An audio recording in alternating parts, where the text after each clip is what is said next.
Olá pessoal, bem-vindos ao canal Pensando o Movimento. E que tal pensarmos um pouco sobre a dança? Vocês sabiam que durante a história da dança ela já foi proibida? Para saber mais sobre a história da dança, assista essa aula até o final, que o assunto de hoje é dança.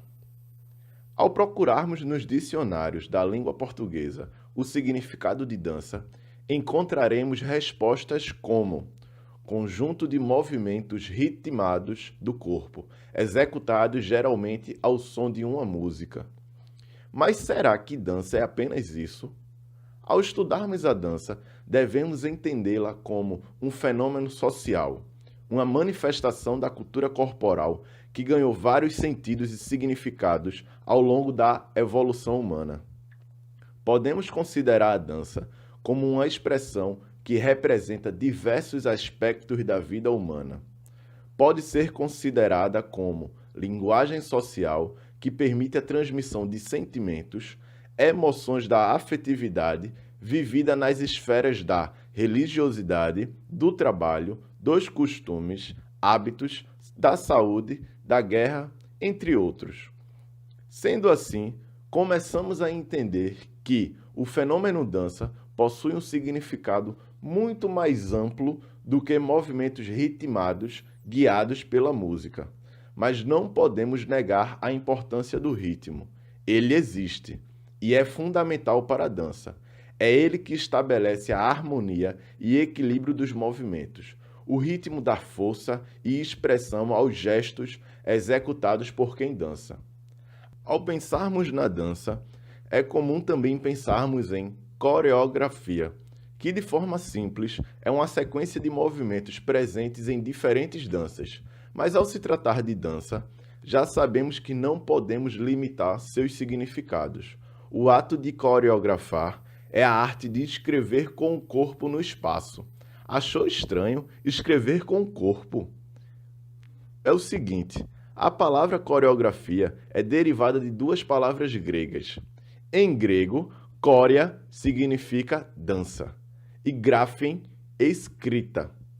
Aqui percebemos mais uma vez que a dança é uma forma de linguagem, uma maneira de se comunicar.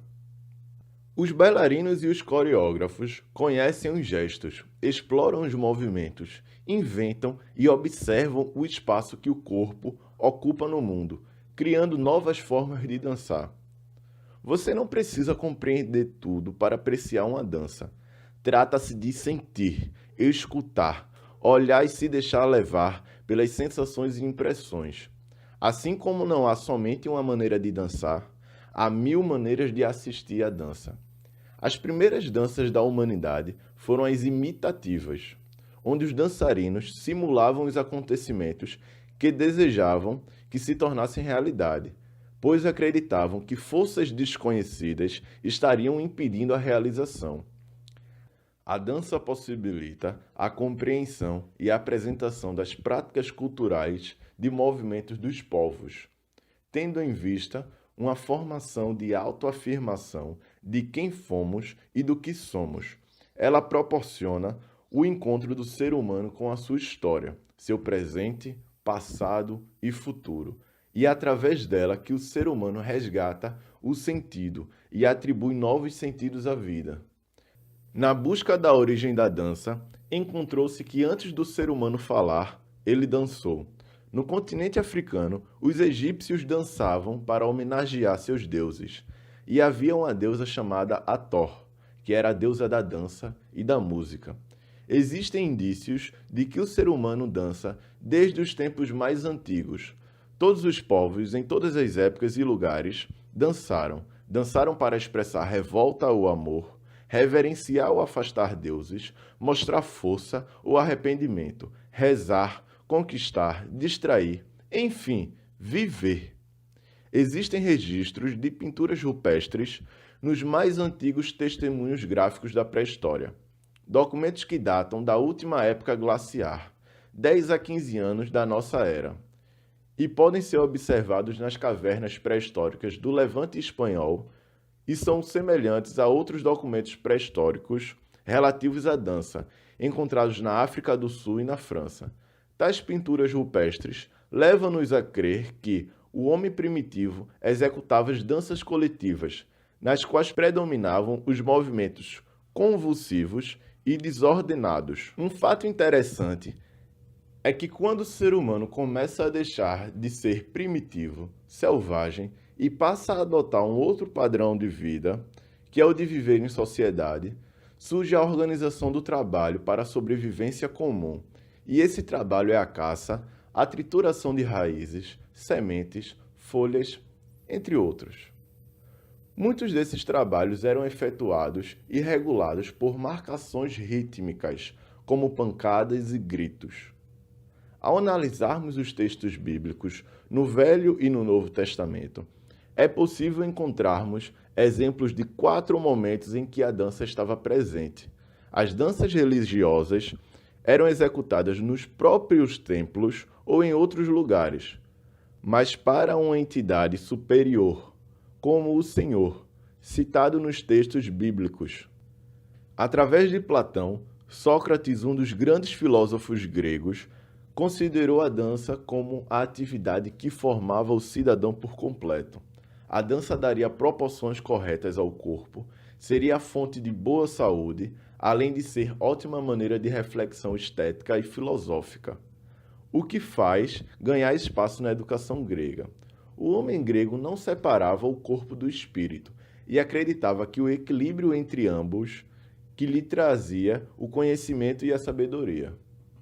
No entanto, a dança perdeu sua importância a partir do século IV, período em que imperadores começaram a adotar o cristianismo. A Igreja considerava as práticas corporais pecados, e com isso, o teatro e a dança foram condenados, e a partir do século XII, a dança foi banida. É apenas no Renascimento que a dança voltou a florescer, quando surgiu uma nova visão sobre o que é pecado, e os valores mundanos da vida e do corpo foram novamente exaltados. No mundo renascentista, as artes tornaram-se símbolo de riqueza e poder. Temos como exemplo, no século XV, na Itália, o balé, que nasceu do cerimonial da corte e dos divertimentos da aristocracia. A tradição da dança só foi mantida por causa dos guetos, e só no século XV que surgiu o primeiro grande professor de dança da Itália. Foi o Guglielmo Hebreu, que teve um papel fundamental na criação do balé. A dança era privilégio do sexo masculino, e só muito mais tarde as mulheres passaram a participar ativamente das danças folclóricas. Ao passar das décadas e séculos, diferentes modalidades de danças foram surgindo por todo o planeta, cada uma com as características culturais marcantes do local que surgiu. E com a globalização, novos estilos de dança, que por vezes são influenciados pelos já existentes, surgem até hoje. Não seria possível nessa aula abordarmos todas as danças existentes, mas é possível listar algumas classificações de dança, como por exemplo, as danças cênicas, as danças populares regionais, as danças de salão, as danças urbanas, as danças de matriz africana, as danças de matriz indígena, as danças circulares. Enfim, são várias. O Brasil possui uma pluralidade cultural enorme, devido ao seu processo de colonização. Por consequência, várias danças foram criadas, recriadas e adotadas no país. Ao abordarmos as danças brasileiras, se faz necessário valorizar a forte influência da cultura africana na formação da nossa cultura. O samba, o lundu, o maracatu, o axé e várias outras danças tiveram como criadores os negros, que habitavam e habitam essa terra. Mas isso é assunto para outra aula. Até mais, pessoal, e não se esqueçam de deixarem um like, compartilhar a aula com os amigos da escola, se inscreverem no canal, ativar as notificações e comentem o que vocês acharam da aula e quais danças vocês querem que a gente fale.